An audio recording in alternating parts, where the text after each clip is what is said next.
Isang babae ang nahulog mula sa taas na 1,200 metro sa lupa. Isang himala na buhay pa siya. Ngunit iba ito sa madalas na sinasabi ng mga tao tungkol sa himala kapag ang isang tao ay pinalad na makayanan ang kahirapan. Bagamat nabubuhay pa ang dalaga, labis siyang pinahirapan ng pisikal na sakit at pagtataksil mula sa asawang mahal na mahal niya. Sinabi rin ng mga investigador na sa buong karera nila, ang gumawa ng kasong ito ay ang pinakamalupit na mamamatay tao na nakita ng sinuman. Pinapanood mo ang kaso ng isang babae na mahimalang nakaligtas sa pagkahulog mula sa taas na libu-libong metro sa Thrilling Story Channel. At gaya ng nakasanayan, kung nag-iiwan ng impresyon sa iyo ang kwentong ito, sundan ang channel at i-on ang notification bell para manatiling updated sa mga pinaka-classic na kaso sa buong mundo. Una, bumalik tayo sa nakaraan noong 2015. Sa England, mayroong isang napakasikat na destinasyon ng turista na umaakit ng milyon-milyong bisita bawat taon. Ang kaso ngayon ay naganap sa Nature Haven skydiving site. Dati silang dream couple na may fairy tale love story. Ang asawang si Elmin ay isang matagumpay na opisyal ng hukbong British at ang asawang si Victoria ay isang profesional na skydiving instructor na may 2,600 skydives sa kanyang karera. Isa rin siyang physiotherapist sa British Army. Nagkakilala sila sa hukbo, nagmahalan ang dalawa at mabilis na nag-date. Pagkalipas ng 2 taon ay ikinasal sila at nagkaroon ng 2 anak si Victoria. Mula nang mabuntis ang kanyang pangalawang anak, tumigil na si Victoria sa skydiving. Noong 4 na linggo ang sanggol, hinimok siya ni Elmin na bumalik sa kanyang hilig. Medyo nagulat si Victoria sa proposal ng asawa. Dahil laging abala si Elmin sa trabaho, naramdaman ni Victoria na may kaunting lamat sa kanilang relasyon. Kaya naman masaya siyang pumayag na mag-date sila ng asawa. Noong Easter Day 2015, pumunta ang mag-asawa sa skydiving center sa Nature Haven. Ito ay isang napakasikat na lugar na may libu-libong mga bisita bawat taon. Siyempre, ito rin ang lugar na madalas puntahan ni Victoria. Noong araw na yon, hindi talaga pabor ang panahon, naharang ang visibility, kailangang ibaba ng mag-asawa ang kanilang altitude kapag nararanasan ito. Gayunpaman, labis na nasasabik pa rin si Victoria. Dahil sa loob ng 1 taon na ngayon ay hindi niya nabubuhay ang kanyang pagnanasa. Nang umabot ang eroplano sa taas na 4,000 talampakan, katumbas ng higit sa 1,200 metro, hindi na itago ni Victoria ang kanyang pananabik. Siya ang huli sa 12 skydiver noong panahong iyon. Sa sandaling umalis si Victoria sa eroplano, isang pamilyar na pakiramdam ng kagalakan ang lumitaw. Sa kanyang karanasan, pagkatapos ng 3 segundo ng libreng pagkahulog sa hangin, sinimulan ni Victoria na buksan ang kanyang parachute. Sa higit sa 1 dekada ng karanasan sa paksang ito, hindi natakot si Victoria. Nagpasya siyang putulin ang pangunahing lubid ng parachute at i-activate ang backup na parachute mamaya. Ang pinakamasamang nangyari, kahit ang ekstrang parachute ay hindi mabuksan. Malayang nahulog sa himpapawid si Victoria, ang bilis ng pagbagsak ay umabot na ngayon sa halos 100 kilometro bawat oras. Mula sa taas na 1,200 metro, walang nag-isip na mabubuhay si Victoria. Naghanda pa ang mga staff ng center ng mga body bag para sa pinakamasamang sitwasyon.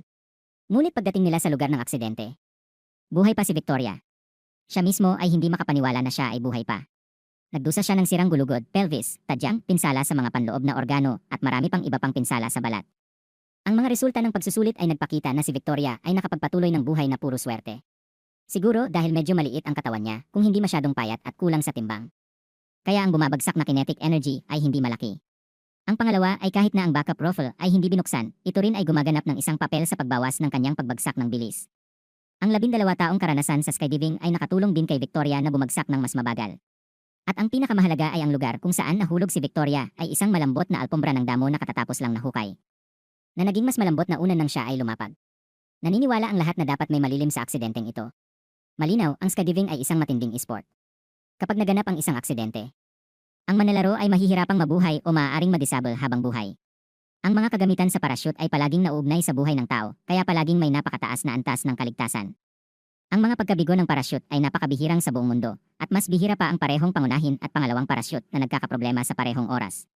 Ang pinakahuling aksidente ay 10 taon na rin ang nakalipas. Noong Agosto 4, 2003. Noong panahong iyon, si Hilde ay 20 taong gulang, skydiving mula sa taas na 13,000 talampakan, katumbas ng halos 4,000 metro. Ang pagkabigo ng parachute ay humantong sa isang malungkot na pagtatapos sa buhay ng binata. Noong panahong iyon, naniniwala ang mga investigador na hindi ito isang aksidente, si Hilde mismo ang pumutol ng parachute upang wakasan ang kanyang buhay. Kaya kung babalikan ang pinagdaanan ni Victoria, kahit sino ay magdududa. Malaki rin ang tiwala ng skydiving club na ito sa mga kagamitan nito. Regular silang nagsuri ayon sa mga regulasyon at hindi pa nangyari ang ganitong uri ng aksidente. Nang maglaon, nang suriin ang parachute ni Victoria, natukoy ng mga eksperto na mayroon ngang problema sa kagamitan. Ang parachute ay nawawala ang isang mahalagang bahagi, ngunit tiyak na may sumasabotahe dito. Na gustong pumatay sa kanya. Posible rin na gusto ni Victoria na magpakamatay sa ganitong paraan, ngunit ang teoryang ito ay mabilis na na-dismiss. Si Victoria ay isang masayang babae. Mayroon siyang magandang bahay, 2 maliliit na bata at isang mainit na pamilya. Bilang karagdagan, kapag ang pangunahing parachute ay nabigong magbukas, agad niyang ginamit ang backup na parachute upang iligtas ang sarili. Ang matinding pagnanais na mabuhay ay hindi katulad ng isang taong desperado na nagustong magpakamatay. At sa katunayan, napagpasyahan ng British Parachute Association na may sumabotahe sa parachute. Pinuntahan nila si Victoria at hiniling na iulat ito sa pulisya. Hinikayat din siya ng kanyang asawa na gawin ito. At ang pagsisiyasat ay nakahanap ng ilang mga sorpresa. Ang aksidenteng ito sa skydiving ay naging isang masusing planong pagpatay. Ang unang hinala ng pulisya ay ang empleyado ng skydiving club. Madali nilang maabot at matamaan ang parachute ni Victoria.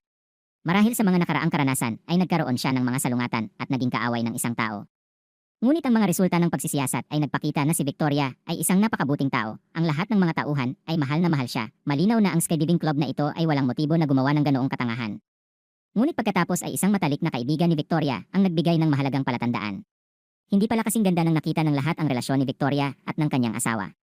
Si Victoria at ang kanyang asawa ay nasa isang nakababahalang panahon. Domestic violence maging ang pathological control ng kanyang asawa kay Victoria sa mahabang panahon. Kaya naman, agad na kinilala ng pulisya si Elmin bilang suspect at nagsagawa ng investigasyon.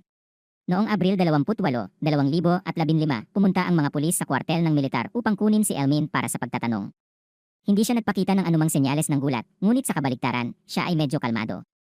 Inamin ni Elmin na may relasyon siya at dinala ang payong ni Victoria sa banyo. Gayunpaman, hindi siya umamin ng kasalanan sa nakaraang pamiminsala.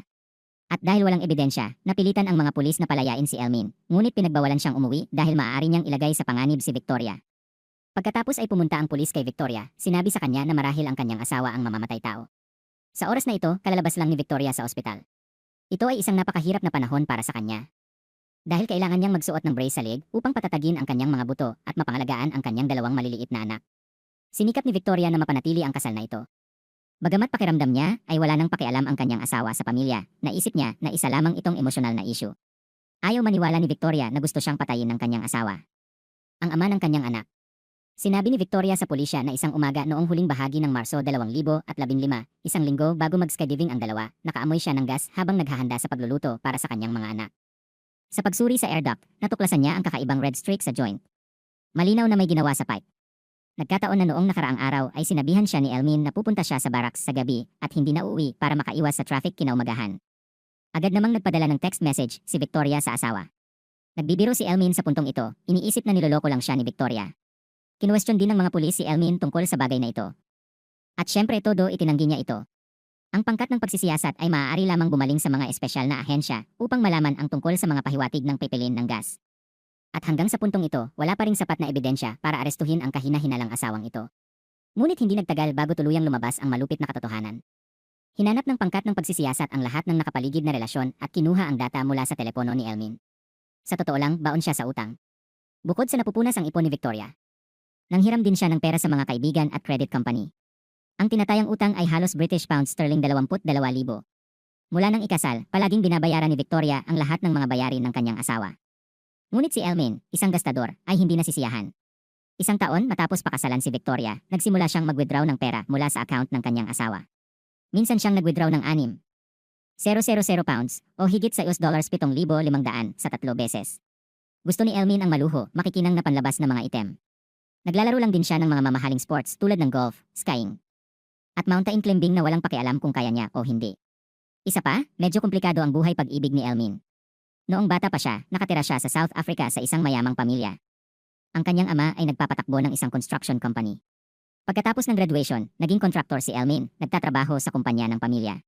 Sa oras na ito, nakilala niya ang kanyang unang pag-ibig. Na pinangalan ng Nicolene, ang dalawa ay magkaibigan mula pagkabata. Noong nagsimula silang magmahalan, si Nicolene ay 13 taong gulang pa lamang. Noong 2000, noong siya ay 16 na taong gulang, ipinanganak ng dalawa ang kanilang unang anak. Hindi nagtagal, nabuntis muli si Nicolene. Gayunpaman, pagkatapos ng 6 na buwan ng pagbubuntis, iniwan ni Emin ang ina at anak upang pumunta sa England. Bago umalis, nangako siya kay Nicolene na babalik siya para magpakasal. Ngunit dahil dito, mabilis na nagpakasal si Elmin sa isang bagong bansa.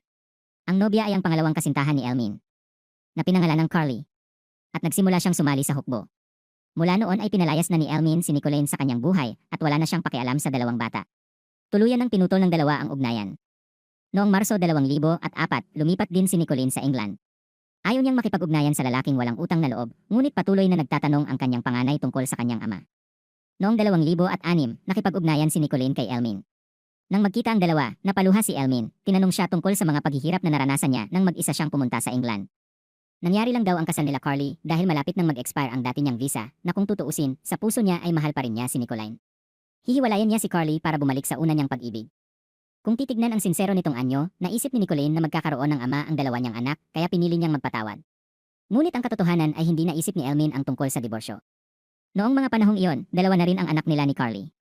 Araw-araw, pabalik-balik siya sa dalawang babae. Paulit-ulit na nagsisinungaling sa kanila, ngunit sa huli, hindi kayang takpan ng papel ang apoy ng kasinungalingan. Pinili ni Nicoline na umalis, binago ang kanyang numero ng telepono, at hindi na muling nakipag-ugnayan kay Elmin, at pinili ni Carly na hiwalayan. Nang maglaon, nakilala ni Elmin si Victoria sa hukbo. Pagkatapos ng 2 taong pag-iibigan, nagpakasal sila, na nagkaroon ng bigong kasal. Si Victoria ay sineseryoso ang kasal na ito, talagang mahal niya ang kanyang asawa.